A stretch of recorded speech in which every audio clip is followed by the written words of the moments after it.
To Egypt, Macron spoke about the crisis in Libya, economic ties with the North African country, and his plans after Egypt takes over chairmanship of the African Union.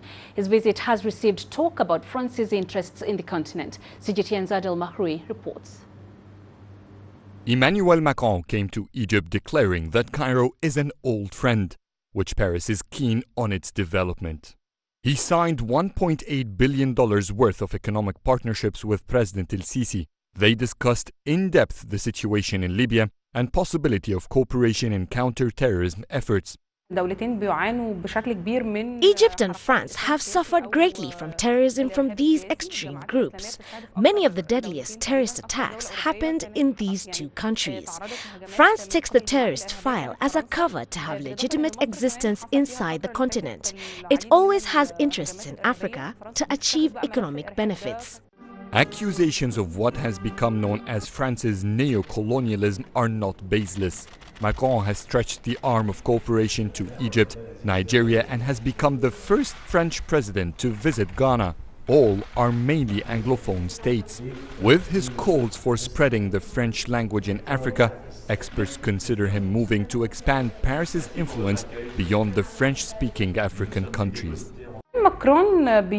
Macron depends on intensifying visits to African countries. He has a clear policy to spread in the continent. France depends on culture colonialism. It wants to spread its culture in Africa, then make culture benefits followed by military benefits. It's why he wants to spread the French language in the continent. It's part of the old Anglophone and Francophone battle over the continent. Macron's Africa policy has been scrutinized even more after the recent Italian accusations to France of impoverishing and exploiting Africa. Most African countries cannot bargain with France because they are underdeveloped countries in need of aid. It has been a weakness point for African countries towards any European countries, especially France. It invests a lot in such development programs. France is also engaging with African youth. To cope with the new technological generation, it dedicated €65 million to develop African startups. Macron is maybe using a friendly tone when it comes to Africa, stressing that Paris is looking at African countries as equal partners.